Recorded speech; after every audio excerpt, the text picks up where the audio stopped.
ٹھیک ہے. قرآن مجید کی سورہ شورى جو 17ویں صورت ہے اس کی 42ویں آیت میں اللہ تعالیٰ یہ فرماتے ہیں قرآن کے بارے میں. بسم اللہ الرحمن الرحیم. اللہ الذی انزل الکتاب بالحق والمیزان. اللہ ہی ہے جس نے اپنی یہ کتاب قول فیصل کے ساتھ اتاری ہے اور اس طرح حق و باطل کو الگ الگ کرنے کے لیے اپنی میزان نازل کر دی ہے. تو دو لفظ استعمال کیے اللہ تعالیٰ نے قرآن کے بارے میں کہ یہ جو قرآن اللہ نے اتاری ہے وہ میزان ہے اور وہ فرقان ہے. میزان کا مطلب قرآن وہ ترازو ہے جس پر ہر چیز تولی جائے گی، یعنی حق اور باطل میں فرق کرنے والی کتاب ہے. ٹھیک کیا ہے اور غلط کیا ہے اس میں فرق کون کرے گا؟ قرآن مجید کرے گا.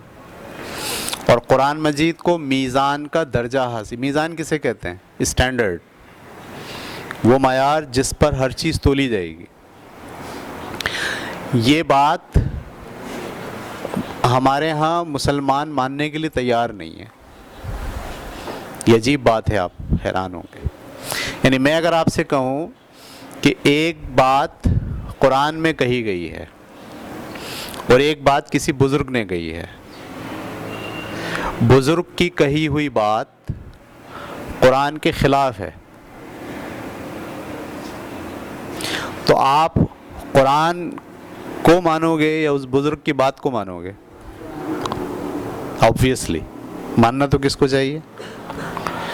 ٹھیک ہے. لیکن ہمارے ہاں رواج الٹا ہو گیا. ہم قرآن کی جو بات ہے اس کو ماننے کے لیے تیار نہیں ہیں، اور وہ جو بزرگ ہیں ان کا جو خواب تھا اس کو ہم ماننے کے لیے بہت تیار ہیں. صحیح ہے. جب ان سے کہا جائے بھائی یہ کیا بات ہوئی، بولا وہ تو اتنے بڑے بزرگ ہیں. آپ کا کیا وہ جھوٹ بول رہے ہیں کیا؟ یہاں سے شروع کرتے ہیں لوگ بات. اتنے بڑے بزرگ ہیں اور جو خواب بھی ان کو اللہ نے دکھایا ہے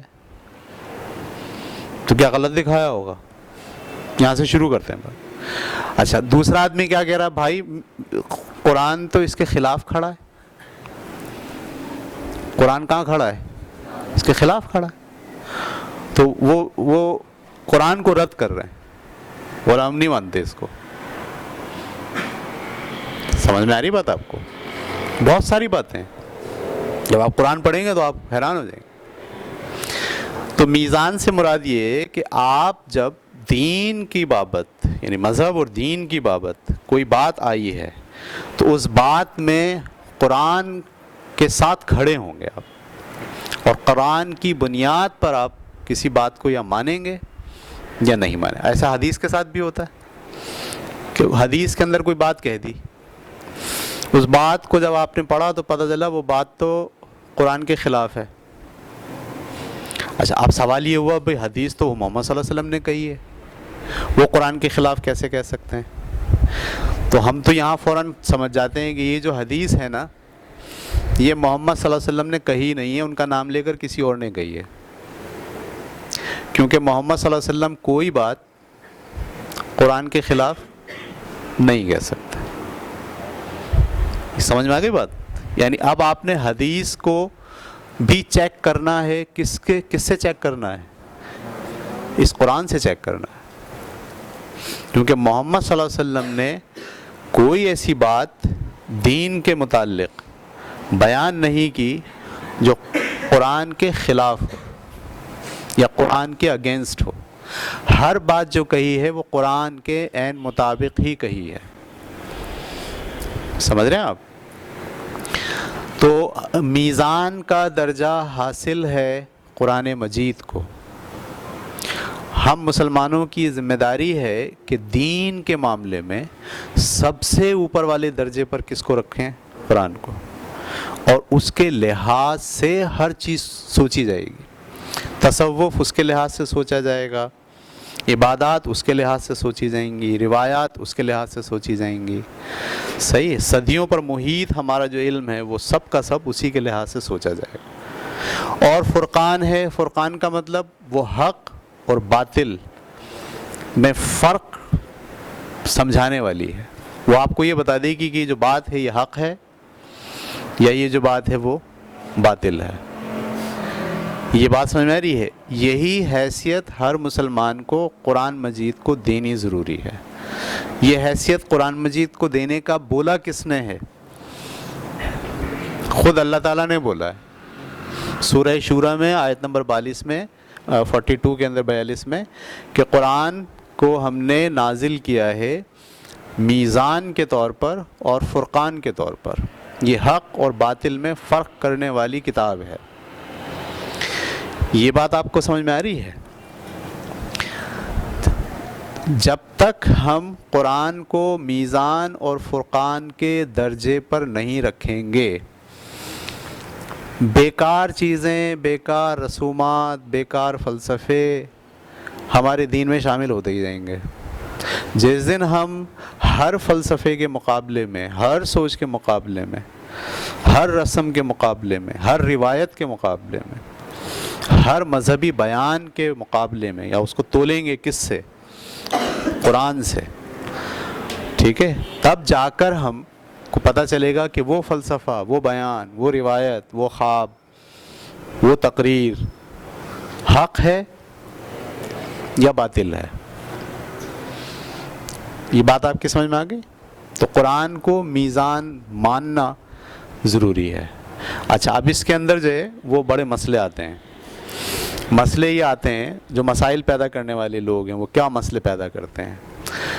وہ کہتے ہیں، مثال کے طور پر ایک آیت وہ پڑھ کے سنا رہے ہیں جس میں کسی لفظ کے معنی یہ بتا رہے ہیں کہ یہ معنی ہے، اس لفظ کے وہ معنی ہی نہیں ہیں. تو پھر وہ دلیل دیتے ہیں بھائی قرآن میں تو ایک آیت کے کئی معنی ہیں، ایک آیت کے تو کئی معنی ہیں. ایک آیت کی تو تعویلات بہت ہیں، اس آیت کے یہ معنی بھی نکل رہے ہیں، اس آیت کے یہ معنی بھی نکل رہے ہیں. اب سوال یہ پیدا ہوتا ہے کہ اگر میں اور آپ یہ سمجھ لیں کہ قرآن کی ایک آیت کے کئی معنی ہیں، تو قرآن کو میزان کا درجہ حاصل ہوا؟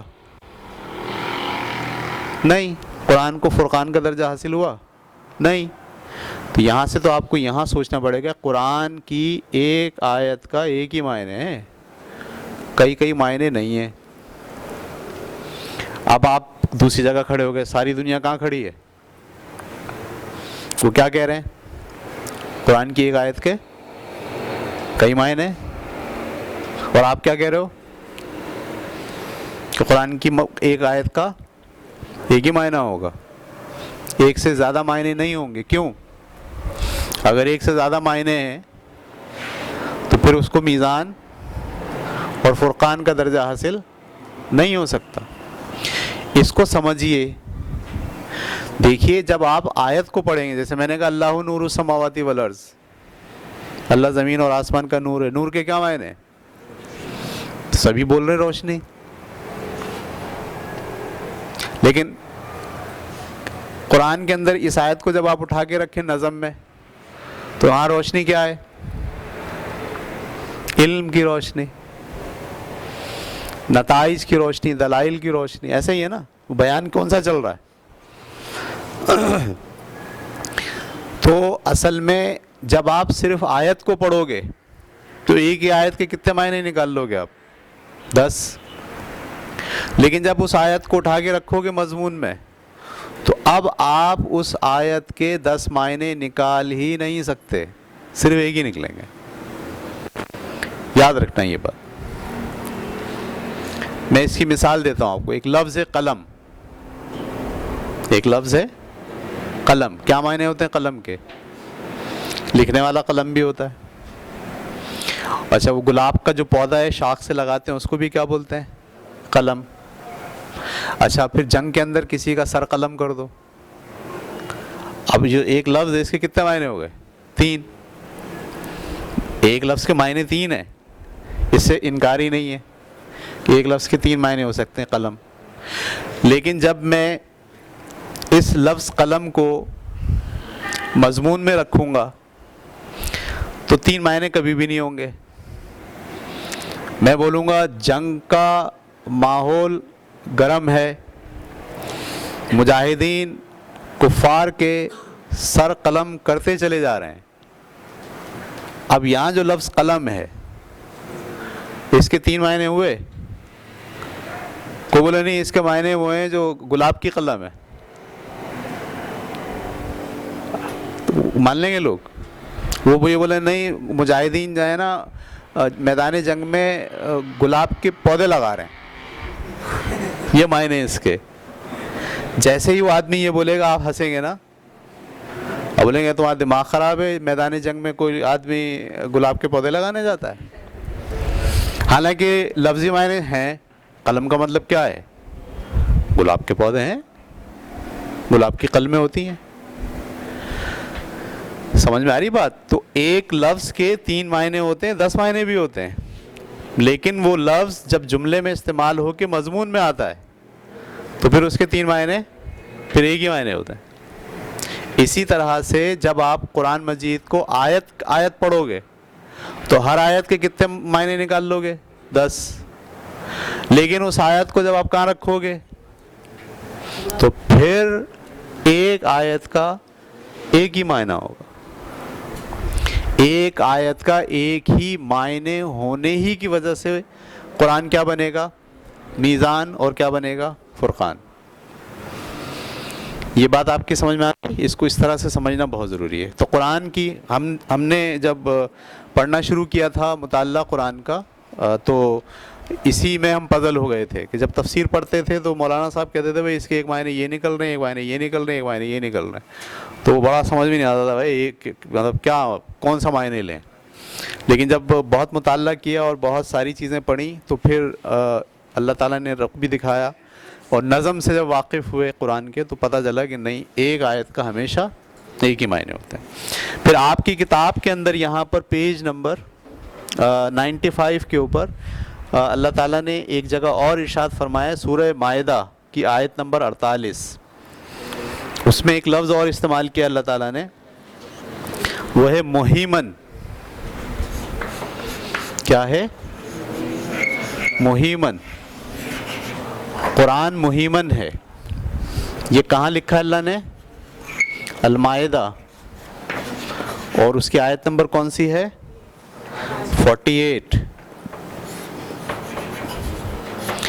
یہ کیا ہے مہیمن؟ اللہ تعالیٰ فرماتے ہیں انزلنا الیک الکتاب بالحق مصدقا لما بین یدیہ من الکتاب ومہیمن علیہ. اور تمہاری طرف ہم نے یہ کتاب نازل کی ہے، یہ حق لے کر آئی ہے، اس سے پہلے جو آسمانی کتابیں آئیں ان کی تصدیق کرنے والی ہے اور ان کی محافظ و نگہبان ہے. تو قرآن کا ایک درجہ یہ ہے کہ وہ مہیمن ہے. مہیمن کا مطلب دیکھیے یہ بات سمجھ لیجئے کہ قرآن مجید کوئی پہلی کتاب نہیں ہے. اسلام قرآن مجید سے شروع نہیں ہوتا. یہ گمان ہو گیا لوگوں کو اسلام عرب سے شروع ہوا. یہ مسلمانوں کا مسئلہ ہو گیا بہت بڑا. وہ کیا سمجھتے ہیں اسلام کہاں سے شروع ہوا؟ عرب سے. کب شروع ہوا؟ 1400 سال پہلے. کس سے شروع ہوا؟ قرآن مجید سے. یہ سوچ ہی غلط ہے. قرآن مجید پہلی کتاب نہیں، مذہب کی اور دین کی آخری کتاب ہے. اس سے پہلے کون تھے؟ اس سے پہلے موسیٰ علیہ السلام، عیسیٰ علیہ السلام، یوسف علیہ السلام، ٹھیک ہے، ابراہیم علیہ السلام، نوح علیہ السلام، پورا سلسلہ ہے. تو مذہب محمد صلی اللہ علیہ وسلم سے شروع نہیں ہوا. کہاں سے شروع ہوا؟ آدم علیہ السلام سے شروع ہوا. اور پے در پے پیغمبر آتے گئے، کتابیں نازل ہوتی گئیں، ان کتابوں میں شریعت آتی رہی، خدا کا دین واضح ہوتا گیا. اس سلسلے کا آخری چیپٹر قرآن مجید ہے. پہلا چیپٹر نہیں ہے. آپ کسی کتاب کو پڑھیں، پہلا چیپٹر چھوڑ دیں، دوسرا چھوڑ دیں، پانچواں چھوڑ دیں، صرف کون سا پڑھیں؟ تو پھر آپ کے لیے اس پوری بات کو سمجھنا مشکل ہوگا. لیکن وہ سارے چیپٹر گم ہو گئے ہوں جیسے ہوا ہے. جو کتابیں نازل اللہ تعالیٰ نے کی ہیں وہ اپنی اصل حالت میں موجود نہیں ہیں. ان میں ترمیم ہو گئی، لوگوں نے اپنی طرف سے باتیں لکھ دیں، ٹھیک ہے، واقعات کو اپنی خواہشات کے مطابق بدل دیا، بات کچھ تھی اس کا جائزہ لے کر اس کو کچھ اور بنا دیا۔ تو جو کتابیں آج موجود ہیں توریت کی شکل میں، توریت موجود ہے بائبل کی فارم میں، انجیل بھی موجود ہے، سمجھ رہے ہیں آپ؟ ہمارے ہاں جو پرانی آسمانی کتابیں ہیں وہ موجود ہیں، لیکن وہ ترمیمی شدہ حالت ہے، یعنی اس میں سچ کیا ہے اور ملاوٹ کتنی ہے، اس کا انتظام، یعنی ان کتابوں کو بھی آپ جب پرکھنے جائیں گے تو قرآن مجید مہیمن ہے، یعنی قرآن مجید ان کتابوں کے بارے میں بھی سچائی کی وضاحت کرتا ہے۔ یعنی اگر آپ توریت کو پڑھنا چاہتے ہیں، اصل توریت کو، تو آپ لے آئیے توریت جو مارکیٹ میں مل رہی ہے، اس کو پڑھیے، قرآن کے انڈر میں پڑھیے۔ جب آپ قرآن کے انڈر میں پڑھیں گے تو آپ کو صاف پتہ چل جائے گا کہ یہ جو باتیں ہیں یہ بالکل صحیح ہیں، اور یہ جو باتیں ہیں یہ ملاوٹ ہے۔ اس کے لیے اللہ تعالیٰ نے کون سا لفظ استعمال کیا قرآن کے لیے؟ کہ وہ مہیمن ہے، یعنی آج کے دور میں جو قرآن مجید کی حیثیت ہے وہ ماضی کی تمام کتابوں کی حفاظت کرتی ہے۔ آج ہمارا قرآن ماضی کی تمام کتابوں پر نگران ہے، یعنی وہ کتاب والا اگر کوئی اپنی بات کر رہا ہے دین کے لیے، اللہ کے دین کے لیے، تو وہ بات جو صحیح ہے یا غلط ہے وہ کون بیان کرے گا؟ وہ کون چیک کرے گا؟ وہ قرآن چیک کرے گا، کیونکہ قرآن کو اللہ تعالیٰ نے کیا حیثیت دے دی ہے؟ محافظ کی حیثیت دے دی ہے پرانی کتابوں پر۔ سمجھ میں آ رہی بات آپ کو؟ تو یہ تین باتیں آپ کو سمجھنا ضروری ہے قرآن جب آپ پڑھیں، کہ قرآن مجید میں نظم ہے، نظم کے بغیر قرآن کی آیتوں کو آیت آیت کر کے پڑھیں گے تو آپ بات کو سمجھ نہیں پائیں گے، کیونکہ یہ کوئی اقوال زرعی کی کتاب نہیں ہے، یہ کتاب ہے۔ ٹھیک ہے، نمبر 1۔ نمبر 2، قرآن مجید کو میزان اور فرقان کی حیثیت حاصل ہے، ہر چیز سے یہ اوپر ہے، دین اور مذہب کے ہر فلسفے کو، ہر سوچ کو اس کے انڈر لا کے آپ کو سوچنا پڑے گا۔ ٹھیک ہے، اسی لیے اس کی ایک آیت کا ایک ہی ترجمہ ہو سکتا ہے، ایک سے زیادہ ترجمے نہیں ہو سکتے، اس لیے کہ اگر آپ نے اسٹینڈرڈ ہی ایسا تہس نہس کر دیا تو پھر میں آپ کو بولوں 1 میٹر راڈ اسٹینڈرڈ ہے، لیکن وہی 1 میٹر راڈ کبھی چھوٹی ہو جاتی ہے کبھی بڑی ہو جاتی ہو، تو کیا اس کو کوئی اسٹینڈرڈ مانے گا؟ آپ میری بات سمجھ رہے ہیں؟ لوہے کی راڈ ہے 1 میٹر کی، اسی سے تو ناپیں گے کپڑا آپ، لیکن وہ راڈ پر سب کو یقین ہے کہ فکسڈ رہتی ہے، ہاں سب کو یقین ہے فکسڈ رہتی ہے، تو ہم اس پر اعتماد کرتے ہیں، اس سے ناپتے ہیں۔ لیکن اگر کسی کو یہ یقین ہو جائے کہ جو راڈ ہے نا یہ سردیوں میں 2 انچ کم ہو جاتی ہے، ٹمپریچر 6 آتا ہے تو 3 انچ کم ہو جاتی ہے، مثال ہے، صحیح ہے، ٹمپریچر جب زیادہ ہوتا ہے تو یہ 5 انچ بڑی ہو جاتی ہے، یعنی اس 1 میٹر راڈ کی جو لینتھ ہے وہ چینج ہوتی رہتی ہے، تو اب کوئی اس کو اسٹینڈرڈ مانے گا؟ سیم اسی طریقے سے قرآن کی آیت کا مفہوم اگر بدلتے رہتے ہیں، چینج ہوتے رہتے ہیں، تو کیا اسے کوئی اسٹینڈرڈ مانے گا؟ اس لیے یہ ضروری ہے کہ قرآن کو ہم میزان ماننے کے لیے یہ بات، اور یہ ہے قرآن کی کسی ایک آیت کے 2 ترجمے نہیں ہو سکتا، یہ آج کے دور میں لوگوں نے تحقیق کر کے باضابطہ اعلان کر دیا ہے کہ قرآن مجید کی ایک آیت کے 2 ترجمے نہیں ہو سکتے۔ اگر کوئی یہ کہتا ہے اس کے 2 ترجمے ہیں تو وہ پھر جو بھی تحقیق کرنے والے لوگ ہیں وہ کہتے ہیں رکھیے سامنے، جیسے وہ سامنے رکھتے ہیں تو وہ اس کو اٹھا کے کہاں لے جاتے ہیں؟ نظم میں، جیسے اس کو نظم میں لے جاتے ہیں تو وہ خود شرمندہ ہو جاتا ہے کہنے والا، سمجھ رہے ہیں آپ؟ تو یہ بات، اور تیسری بات کیا ہے کہ قرآن کو اللہ تعالیٰ نے کیا حیثیت دی ہے؟ مہیمن کی، کہ یہ وہ کتاب ہے جو پچھلی کتابیں نازل ہوئی ہیں ان کی حفاظت پر مامور ہے، یعنی ان میں جو کچھ لکھا ہے اس کی غلطی اور اس کے صحیح ہونے کو بھی یہ کتاب واضح کرے گی۔ اس کا مطلب ہے جو لوگ قرآن پر اسٹڈی کرتے ہیں اور دین پر تحقیق کرتے ہیں، پہلے وہ قرآن کو بہت اچھے طریقے سے انڈرسٹینڈ کر لیں، اس کے بعد پھر وہ کہاں جائیں؟ توریت پہ جائیں، انجیل پہ جائیں، زبور کو پڑھیں۔ ان کتابوں کو جب وہ پڑھیں گے تو ان کو پتہ چلے گا ان کتابوں میں کیا باتیں وہ ہیں جو درست ہیں اور کیا باتیں وہ ہیں جو غلط ہیں۔ صحیح ہے؟ جیسے عیسائی جو ہے اپنی کتاب سے پڑھ کے سناتے ہیں کہ نعوذ باللہ عیسیٰ علیہ السلام خدا کے بیٹے ہیں، اپنی کتاب سے پڑھ کے سناتے ہیں، انجیل سے، وہ کہتے ہیں وہ خدا نے لکھا ہے۔ لیکن جب آپ اس کو اٹھاتے ہیں اور قرآن کی بنیاد پر اس کو پڑھتے ہیں تو سورہ مریم کے اندر خدا نے بڑی تفصیل کے ساتھ یہ بیان کر دیا ہے کہ عیسائیوں کا یہ جو عقیدہ ہے کہ خدا جو ہے وہ عیسیٰ علیہ السلام خدا کے بیٹے ہیں، اس کو باضابطہ موضوع بنایا اللہ تعالیٰ نے۔ اللہ تعالیٰ نے کہا ہے یہ تم کو کہاں سے ملی بات، اس کی کوئی دلیل پیش کرو، اگر تم سچے ہو تو اس کی دلیل پیش کرو۔ کیا عیسیٰ نے بولا ہے؟ کیا مریم نے بولا ہے تم کو؟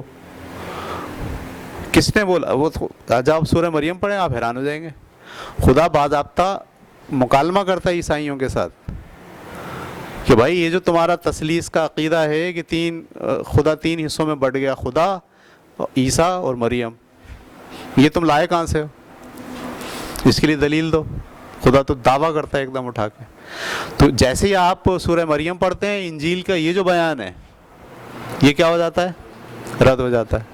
تو اس طرح سے قرآن مہیمن کے طور پر جو ہے وہ موجود ہے۔ اسی لیے ہم کہتے ہیں کہ قرآن وہ کتاب ہے جو اب قیامت تک کے انسانوں کے لیے رہنمائی ہے۔ وہ صرف اور صرف محمد صلی اللہ علیہ وسلم کے بعد جو امت پیدا ہوئی ہے صرف انہی کی رہنمائی نہیں کرتی، بلکہ محمد صلی اللہ علیہ وسلم سے پہلے جو امتیں ہیں ان کی بھی رہنمائی کرتی ہے۔ اسی لیے آپ کو اور ہم کو جو محمد صلی اللہ علیہ وسلم کی امت ہے، سورہ بقرہ میں کہا گیا ہے کہ آپ لوگ امت وسط ہو۔ امت وسط کا مطلب درمیان کی امت ہو، یعنی جو محمد صلی اللہ علیہ وسلم کے صحابہ کرام ہیں ان سے اللہ تعالیٰ مخاطب ہو کر کہتے ہیں کہ آپ لوگ امت وسط ہو، یعنی درمیان میں جو آنے والے لوگ ہیں ان کی بھی رہنمائی آپ کو کرنی ہے، اور اس سے جو پرانے لوگ تھے، ٹھیک ہے، ان کی بھی رہنمائی آپ کو کرنی ہے، یعنی ان کے پرانے لوگوں کی جو اولادیں ہوں گی، صحیح ہے، ان کے پرانے لوگ تو مر گئے، ان کی جو آج اولادیں ہیں وہ تو یہی کہیں گے نا ہم تو بھائی موسیٰ علیہ السلام کی امت ہیں۔ عیسائی والے کیا بولیں گے؟ ہم تو عیسیٰ علیہ السلام کی امت ہیں۔ تو یہ جو امت وسط ہوگی وہ کیا کرے گی؟ پرانی امتوں کو بھی راستہ دکھائے گی، اور جو نئے زمانے کے لوگ آ رہے ہیں، نئی امتیں آ رہی ہیں، جیسے ہندو مسلمان ہوں گے یا رشیا کے لوگ مسلمان ہوں گے، تو ان کو بھی ہمیں راستہ دکھانا ہوگا، اسی لیے ہمیں امت وسط قرار دیا گیا ہے۔ ٹھیک ہے، یہ دو تین چیزیں ہم نے قرآن کے بارے میں پڑھ لی ہیں، انشاءاللہ اگلا ٹاپک کل ہم کمپلیٹ کریں گے۔ روکیے۔